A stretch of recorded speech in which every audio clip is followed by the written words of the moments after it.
Sahabat setia Gowor yang dikasih Tuhan, Shalom. Hari ini adalah Selasa 11 November 2025. Kita hari ini merayakan peringatan wajib Santo Martinus dari Tours, seorang uskup. Martinus lahir di Sabaria, Hungaria Barat pada tahun 316. Pada usia 15 tahun, ayahnya mendaftarkan dia dalam dinas militer dan Martinus ditempatkan di kota Amiens, Prancis. Suatu ketika pada suatu malam di musim dingin, Martinus berjumpa dengan seorang pengemis yang kondisinya memprihatinkan. Pakaiannya compang-camping di tengah musim dingin sehingga ia menggigil kedinginan. Tidak ada satu orang pun yang memberikan perhatian untuk menolongnya. Martinus tergerak hati untuk turun dari kuda yang ia tunggangi. Karena ia tidak membawa apa-apa selain mantel tentara yang sedang ia kenakan. Maka ia memotong mantolnya menjadi dua bagian dan diberikan satu potong kepada pengemis itu untuk melindunginya dari udara dingin. Sahabat setia Gowor yang dikasihi Tuhan, pada malam itu juga Yesus bersama dengan sejumlah malaikat Allah menampakkan diri kepadanya.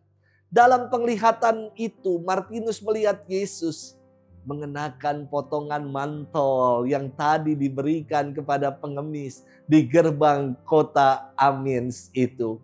Perjumpaannya dengan pengemis yang adalah Tuhan sendiri akhirnya membuat Martinus meninggalkan dinas militer dan memberikan diri bagi Tuhan. Ia ditabiskan menjadi imam pada usia 55 tahun dan diangkat menjadi uskup. Santo Martinus wafat pada 8 November tahun 397 pada usia 81 tahun. Kita hari ini akan bersama-sama merenungkan firman Tuhan yang diambil dari Injil Lukas 17 ayat 7 sampai 10. Kita siapkan hati kita. Haleluya, haleluya, haleluya. Barang siapa mengasihi aku, ia akan menuruti firman-Ku. Bapa-Ku akan mengasihi dia dan kami akan datang kepadanya. Haleluya, haleluya, haleluya. Tuhan bersamamu dan bersama rohmu. Inilah Injil suci menurut Lukas, dimuliakanlah Tuhan. Yesus bersabda kepada para murid, siapa di antaramu yang mempunyai seorang hamba yang membajak atau menggembalakan ternak baginya akan berkata kepada hamba itu waktu ia pulang dari ladang, mari segera makan.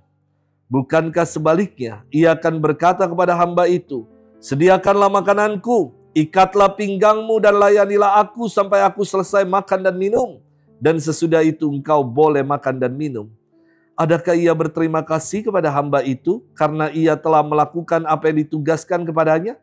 Demikian juga kalian, apabila kalian telah melakukan segala sesuatu yang ditugaskan kepadamu, hendaklah kalian berkata, kami ini hamba-hamba tak berguna.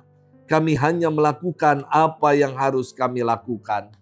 Demikianlah sabda Tuhan. Terpujilah Kristus. Sahabat setia Gowor yang dikasihi Tuhan, Shalom. Ada ya seorang imam yang tidak suka dengan mengucapkan terima kasih saat akhir perayaan Ekaristi. Karena bagi Romo tersebut, kita semua sama-sama melayani Tuhan. Dan pelayanan adalah ungkapan syukur, terima kasih kita kepada Allah. Jadi kok malah terima kasih diucapkan oleh Romo menurutnya. Kalau saya kira imam yang seperti ini nggak tahu menghargai suatu pelayanan.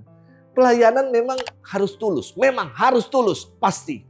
Namun saya kira memberikan apresiasi dalam pelayanan adalah hal yang penting. Sahabat setia Gowor yang dikasihi Tuhan. Dalam firman Tuhan hari ini berkisah tentang perumpamaan tuan dan hamba. Dari kisah ini nampak sekali hubungan yang kaku, hubungan yang dingin. Dari tuan yang selalu pengen dilayani dan hamba yang selalu melayani. Gak ada tuh say thank you, apalagi say sorry, gak ada. Kepada hamba yang melayani, itu memang tugasnya sebagai seorang pelayan. Seorang hamba diharapkan mematuhi apapun yang diperintahkan oleh tuannya untuk dikerjakan. Jika tuannya memerintahkan hambanya untuk membajak ladang sepanjang hari, dan menyiapkan makan malam sesudah dia kembali ke rumah. Dia harus taat walaupun capek. Karena dia tahu bahwa itu semua adalah tugasnya. Kok gitu ya? Inilah pandangan saya kira Tuhan dan hamba dalam konsep dunia zaman dahulu. Hubungan yang dingin, yang kaku, yang menunjukkan kesewenang-wenangan dari Sang Tuhan kepada para hambanya.